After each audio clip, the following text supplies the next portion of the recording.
Hello दोस्तों, जैसा कि आप सब जानते हैं अभी एसएससी सीजीएल का एग्ज़ाम 12 सितंबर से शुरू हो गया है। तो आज मेरा भी एग्ज़ाम था, यानी कि फर्स्ट डे और सेकंड शिफ्ट में मेरा पेपर था। तो वो एग्ज़ाम कैसा गया और पेपर का डिफ़िकल्टी लेवल क्या था, ये सब मैं आपको इस वीडियो में बताने वाली हूँ। मतलब ये वीडियो एक रिव्यू वीडियो होने वाली है कि अगर आपका एग्ज़ाम अभी आगे है तो आपको क्या क्या चीज़ें पढ़नी है, कैसे टाइम को मैनेज करना है, मैं इस वीडियो में बताऊँगी। तो चलिए शुरू करते हैं। तो सबसे पहले मैं ये बात करना चाहूँगी आपसे कि जो इतनी ज़्यादा एसएससी में प्रॉब्लम चल रही थी वो अभी रिजॉल्व हुई है कि नहीं।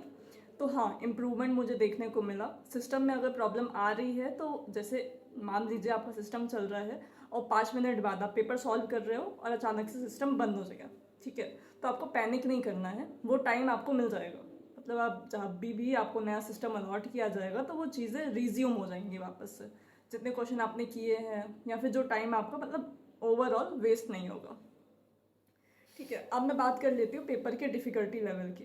तो पेपर मुझे टीसीएस लेवल का ही लगा, ठीक है, जो पहले आता था। तो मेरी एडवाइस यही रहेगी अब कि आप टीसीएस लेवल का ही मॉक लगाओ। जैसे कि जो मुश्किल शिफ्ट होती थी ना टीसीएस में, वो मैं आपको कुछ बता दूंगी 2020 से लेके 2024 तक के, ठीक है, जो मुश्किल वाली शिफ्ट है सीजीएल की, वो आप दे सकते हो। अब मैं बात कर लेती हूँ सब्जेक्ट वाइज कि क्या पेपर का डिफ़िकल्टी लेवल था, ठीक है। तो मैं शुरू करना चाहूँगी इंग्लिश से, ठीक है। इंग्लिश में पहले रीडिंग कॉम्प्रीहेंशन प्री में नहीं आती थी, पर इन लोगों ने अब इंट्रोड्यूस कर दी है।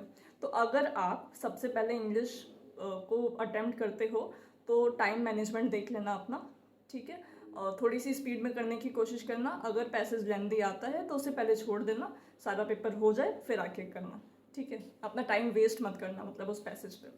और रीडिंग कॉम्प्रीहेंशन आ रहा है, ठीक है। और अब मैं बात कर लेती हूँ PQRS वाले जो क्वेश्चंस होते हैं वो आ रहे हैं, direct indirect speech, active and passive voice, ये सब कुछ टॉपिक्स हैं जो आ रहे हैं क्वेश्चन, ठीक है। एरर डिटेक्शन थोड़ी सी हाँ मुश्किल आ रही है, पर अगर आप ध्यान से पढ़ोगे तो वो भी सॉल्व हो जाएगी। मैंने इंग्लिश में सारे क्वेश्चन अटैम्प्ट किए हैं, ठीक है। और वो कैबलरी वही मुझे प्रीवियस ईयर ही लगी, कुछ नया तो नहीं था। अब मैं दूसरा बात कर लेती हूँ रीजनिंग की। तो रीजनिंग में वही टीसीएस लेवल का पेपर था। जैसे पहले टीसीएस में सीरीज आती थी, अल्फान्यूमेरिक सीरीज, ये सब यही सब क्वेश्चंस थे। रीजनिंग मुझे वही टीसीएस लेवल वाली ही लगी, कुछ ज़्यादा मुश्किल उसमें नहीं आ रहा है, ठीक है। आप बस प्रैक्टिस करके जाओ और बाकी रीजनिंग हो जाएगी। मैंने 23 अटैम्प्ट किए, 2 क्वेश्चन मैंने रिव्यू के लिए छोड़े हुए थे पर मुझे टाइम नहीं मिल पाया। अब मैं तीसरा बात कर लेती हूँ मैथ्स का।